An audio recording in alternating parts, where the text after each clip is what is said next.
A student walks onto a college campus with serious doubts and even sharper questions, and he has absolutely no intention of holding back. When Aaron comes face to face with Cliffe and Stuart, what starts as a casual conversation quickly becomes one of the most intense debates you will ever watch. Can reason come from non-reason? Can life truly rise from non-life? Aaron challenges the very foundations of belief, pushing hard on science, evolution, and the Big Bang, while Cliffe argues that every effect demands a cause, and the universe itself is crying out for a creator. Then the conversation shifts from atoms and ancestors to deathbeds, eternity, and the haunting question Steve Jobs couldn't escape. Now, let's step right into the debate. If I go through my whole life and I have no proof of God, then do I just go to hell? There's no proof within me for me to believe God, to verify God is real.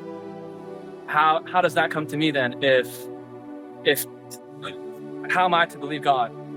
The reason that you should believe that God exists is because the order and design of the universe points to some type of intelligent mind.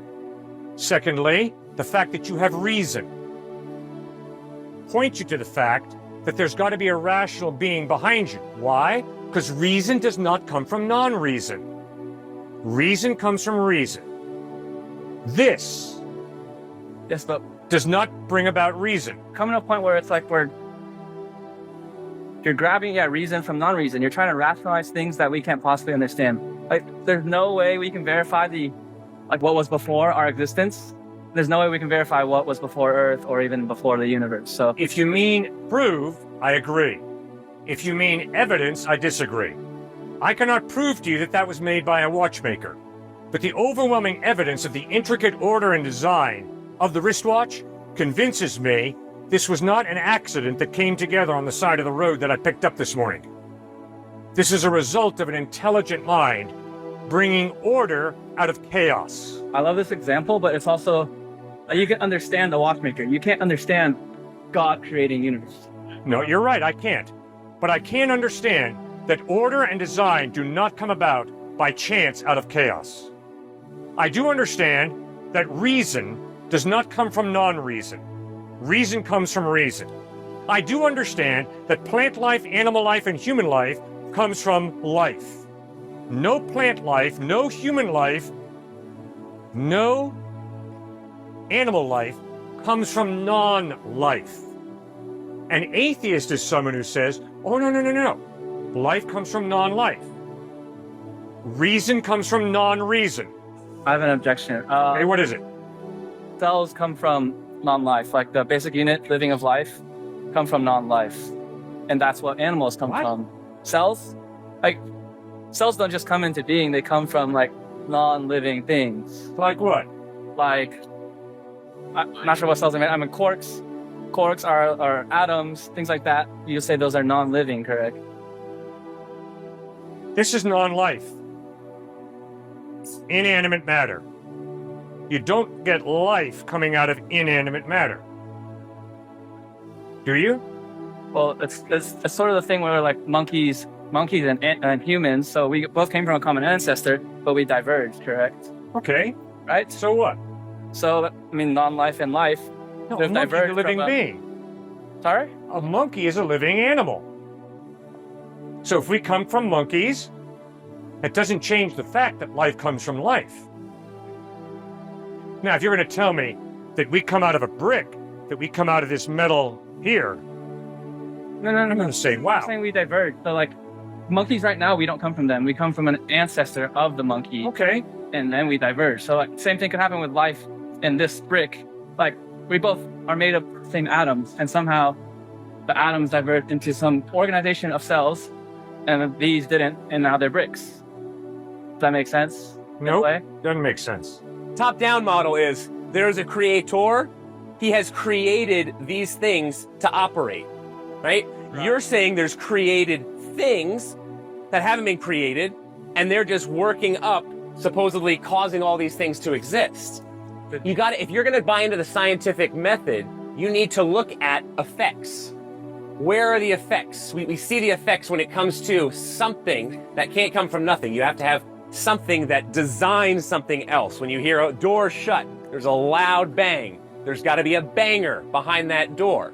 The effects you have to describe as an atheist. Where do these things come from? You can't just say science will figure it out one day, or somehow this just popped into existence and then just started happening. Sometimes it's easier to just to say, yes, God, but in some ways Is it though? I think it is. According to Occam's razor, that makes way more sense in terms of just this whole place just popping into existence out of nowhere. So why don't you buy into the simplest explanation, and that is that there's a mind behind it all. What kind of quest do you on? I think life is about like taking one step at a time, because no one knows really the meaning, and no one can be certain about the meaning. And so, like, what's within? Like, what can you do within your realm of possibility? So are you going to worship the search your whole life? No, I'm not. I wouldn't say I'm searching, but you guys are here, so I'm talking. One person came out here and said, oh, you guys have given up. You've just accepted a worldview. You've accepted Jesus Christ. You should be agnostic about everything your entire life. Oh, please, be agnostic about your agnosticism. Please start to recognize that you are the one who've given up. You're taking the easy route, saying, I'm not going to have any convictions. I'm just going to say we have no idea about anything at all. No, you have to take a leap of faith, whether it's to be an atheist, whether it's to be a Christian, a Muslim, a Buddhist. There's going to be faith involved in all of them, but please take that leap eventually. I'd say I'm more agnostic. I mean, there's the possibility that there definitely could be, but I haven't found proof or validation, so I wouldn't call myself a Christian. Think about your experience when it comes to love, when it comes to beauty, when it comes to suffering. Think about all those things, because I like that you're talking about it's beyond logic, and what makes the most sense out of your experience in life. How does something like atheism answer all those questions? It doesn't. All atheism does is tries to poke hole in logic itself, not the experience. Does there need to be an answer? There needs to be a qualified piece of evidence for something that makes sense of your experience of life. So how do you think through your own identity, your personhood? How do you think through your reason, your consciousness, like we've been talking about? Where did that come from? You got to be thinking through these things, because then you're right. Those are beyond logic. That's part of our experience. When you're on your deathbed, you are going to be immensely feeling these things. It's not just going to be logic and thinking through the evidence. You're going to be feeling these things, and you're going to have to figure out, okay, is there a God or not? Because Steve Jobs, when he was on his deathbed, he finally started to understand there probably is a God. Read his autobiography. He started off atheist, kind of dabbled in Buddhism, but he got to the point of saying, you know what? All of my life experience and all of my relationships, I really screwed up in my relationships with my family, actually, Steve Jobs said. And yet I don't think all of my experience and work and relationships, there's no way that all can just end with the click of a mouse. And he said that before he died of cancer. That was experience was coming down on top of him, landing on him and saying, wow, God makes the most sense of my life. But I think there's an inherent bias that he's about to die. So what's Okay. biased about that? He's about to die. So Yeah, it's going to happen to all of us. We're all going to die. Of course. So what's biased about that? It's reality, right? Man's going to die, I'm going to He die. fears the loss of connection of life, Yeah. and so then he must ascertain there must be a reason, because there's the fear of him. No, he didn't say wish fulfillment. That's Freudian. Steve Jobs was immensely logical and razor sharp with his intellect. He simply said, it doesn't make sense after all of this work and all these relationships and all that I've accumulated here on earth just to end up stopping. He didn't say, I really want to see my family again, and I really want to finish that the project I had at Apple. He didn't say any of that. He said that this, in my experience, is really speaking to me. So it wasn't wish fulfillment, it wasn't a fear of death that he had. Now, we're all going to die, obviously. So I hope we're going to ask, is there any evidence, not proof, is there any evidence that there's life after death? Jesus died on a cross, was buried, 3 days later, rose from the dead. Jesus said, I am the resurrection and the life. He who believes in me will live, even though he dies. And there's a great bias to not believing in God too on your deathbed. It's, wow, there's no judgment day. Whatever I did, there's no moral accountability. This is great. I'm not going to believe in God. This is awesome. See, a lot of people have that as well. Is there a creative mechanism anywhere in evolution? Nope. Radiation adaptation? Chance mutations, natural selection? Yep, lots of that. But is there a creative mechanism in evolution? No. That is why it is far more reasonable to say, in the beginning God, than it is to say, in the beginning matter and energy. Because there's no creative mechanism in evolution. Chance mutations, natural selection, yes, lots of it. Creative mechanism? Nope. Is it reasonable to believe that existence comes from non-existence? Nope. I don't know if I agree with the creative mechanism questions. All right, what's the creative mechanism in evolution? Pertains to, like, how would we make sense that God is creative? But what does that even mean? I don't know. It means it's more reasonable to believe that something comes from someone than it is to believe that something comes from nothing, especially in the light of the fact that there's no creative mechanism anywhere in evolution. Lots of adaptation, lots of mutation of what already exists and what already is alive. How can we say God has this human concept of creativity? But if it's like something we can't even imagine to understand, like why should he be put, like, need these limits to do anything in this be creative in nature or whatever you're saying? All right, before we go on, I want to thank you. It's an honor talking with you. And I like the way we met, you dancing out here, that's just fine. You don't need to apologize to me for that. That's just fine. But the way you think, I like. You're reasonable, you're logical, and I think that's outstanding, and I respect you highly for that, okay? So thank you for respecting me enough. Yeah, I'm Cliff. You're? Aaron. Aaron, good to meet you, Aaron. And that's Stuart. Stuart.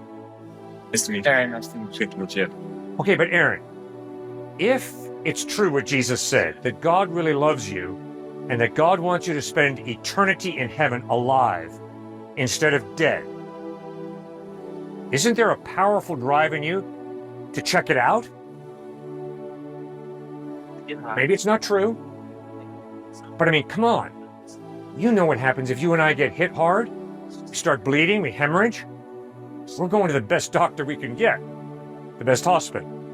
Why? Because we affirm life. So Aaron and Cliff affirm life. We know we're going to die someday. Jesus Christ was dead, rose from the dead. Doesn't mean, just because I say that doesn't mean you're going to believe in it. But don't you think you should read the Gospels of Matthew, Mark, Luke, and John, check out the historical source document, and figure out, did this really occur or not? Actually, I haven't read the Bible for a while. Would you read it? By the time, But why not? I think there's so much. I agree that love is the answer, but so many people to help. Like, if I'm just reading the Bible instead of working on something that I think can help others, I think that's more of a waste of time. Okay. But All right, but wait a second. I find that You're a student here, right? Which means you're preparing for, at most, a 60-year career. And you're spending a lot of money, or somebody is, and a lot of time getting a degree here. So if you're going to get a degree here, that's going to lead to, at most, a 60-year career, don't you think it would be wise to check out eternity and the possibility of eternal life? Don't you think that deserves a little bit of your time? if I were to be selfish, Selfish? if I want to see eternity compared to seeing others have happiness in the current moment, Okay, I would argue that eternal life is not selfish. It's an affirmation of your life. Your life is significant. You are valuable. Why? Because God made you. He made you to enjoy eternity. You and I have blown it. We've sinned. We have deserved death. But now Christ is offering us eternal life. Don't you think that that offer deserves a little bit of study? It does. I agree. Thank you for this. Thank you, Aaron. Good to meet you, sir. We see throughout today that like a lot of churches and a lot of priests and pastors have kind of twisted the word and the teachings of Jesus in a way that is not consistent with him. So what do you say to those churches, and how can we revert back to the original teachings of what Jesus intended for us to learn? Progressive Christianity basically says, let's take the foundational truths of Christianity and make them more palatable to the typical average American. So how are we going to make it more palatable? Let's remove this idea of sin. I mean, sinful since birth? No, Rousseau was right. It's ultimately culture that turns a person dark in some kind of way. So they disagree with Freud, who said, no, you were born with original sin. It's the one area Freud agrees with Christians on. So sin would be one. The other would be the cross. A suffering God? That's ridiculous. That's absurd. We need to get rid of that idea. Another one would be the Old Testament God. One who judges? Let's get rid of it. So progressive Christianity comes in and says, let's smooth it all over. So the sex ethics, let's completely get it updated to what our culture says. A loving God, yes. A God of justice and judgment, absolutely not. A God of blood, dying on a cross, absolutely not. And so that's how a lot of this progressive Christianity has been adapted to fulfill the needs of a typical American, and by doing so has ripped away the central tenets of the faith. So that would be one example. Part of my question was also, how can we change that and revert back to the original teachings that God intended? Right. This buddy Jacob, who was just stepping in here, saying, no debating. Okay, the very essence of our nation was built off of debating ideas. All men and women are created equal. Thomas Jefferson. Innately equal. A pursuit of happiness. Okay, why? There are others who debated that. Many would say no. There are people of certain ethnicities who are not created equal. So why is it, Thomas Jefferson, why are you coming in and saying innately all are created equal, all have these certain rights that you talk about? Well, it was formed through debate, and it was formed through the Christian teachings, Jesus Christ's teachings that said all are equal no matter what. There's neither Jew nor Gentile, male nor female, slave nor free. All are created in the image of God. And so Thomas Jefferson, even though not a Christian, he really respected Christianity, and he debated and said, this is what we need. So we've got to start with debate. We got to love them. You got to love everybody. That's what Christ teaches. But you need to have vigorous debates. And in the Roman Empire, in Athens, the Areopagus, everywhere debate was going on, debating ideas. And so this guy who was just in here, no debate, let's try and just agree on everything. First of all, that's impossible. Secondly, we could easily all put our heads in the sand and act like Hamas and act like, obviously, Palestine and Israel. All of that is not going on. We could agree on anything that could be tremendously harmful to our society. So you have to debate ideas. So I'd start with debate. Secondly, I would clearly preach louder. Political correctness is really harming a lot of Christians because that's the cultural piece that's also seeping into the church, which is privatized religion. Don't talk, don't do this, and don't be loud at all with your faith. The culture is going to be loud with its ideals, but never confront the culture in a loud kind of way. No, you have to speak up. You have to speak out. So those are two different ones.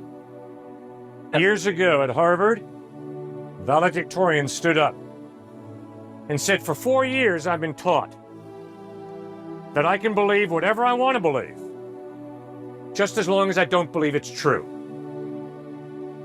That's tragic. Because that's a statement about reality and your brain. It's a statement that your brain cannot perceive reality. Just believe whatever you want to believe, but the one thing you got to do is, you can't believe that it's true. That is tragic. I'm sorry. World War II did happen. And millions of Jews were gassed to death. I'm sorry. Slavery in the United States really did occur. Tragic. And if you deny it, you're living in fantasy land. And I'm sorry, there really is a war going on today between Ukraine and Russia and between Hamas and Israel. And if you deny that, you're living in fantasy land. The challenge for you and me, because we've been created by a rational God and given a rational mind, is we have to pursue truth. 122 out of the 123 colleges first founded in this country were committed to Jesus Christ and the Bible, beginning with Harvard, Yale, Princeton. Why? Because the Bible insists God is a rational being who creates us in his image with rational minds, and we are to use those rational minds to grasp truth. So it doesn't matter whether you're in science, literature, psychology, mathematics, history, pursue truth. Never become arrogant with your intellect. Arrogance is, I know it all. Sir, I don't care how many postdoc degrees you get. You're never going to know everything there is about biology, chemistry, history, physics. Exhaustive knowledge in any area is impossible. But that does not mean that you cannot have partial, accurate knowledge of what is true and real. Jesus Christ said, I am the truth, which means ultimately, truth about God is wrapped up in a person, Jesus of Nazareth. So something you said about like life not coming from non-life. Yes. So why is it like we could use the argument that this universe, it doesn't make sense for it to come out of nothing. Right. So, and there has to be something that created the universe, right? So why do we take that? Why is that same logic not applicable to God? Like, why could we say, well, why is God there? Like, what created? Good question. Who created God? Cliff, if you say that someone had to create the universe, why doesn't it follow that someone created God? I'll tell you why. The Big Bang blew Einstein out of the water. Because Einstein was convinced the universe is eternal. And he was a pantheist. He thought the universe is God. Nature is God. But then when Arno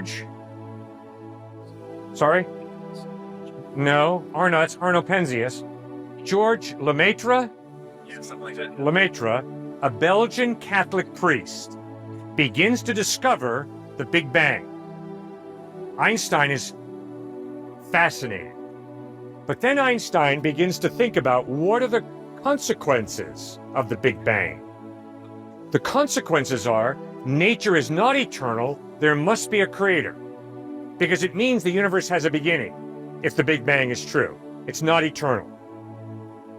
And Einstein was so opposed to that idea of there being a creator that mathematically he tried to disprove the Big Bang, and he put together a fudge factor to disprove the Big Bang.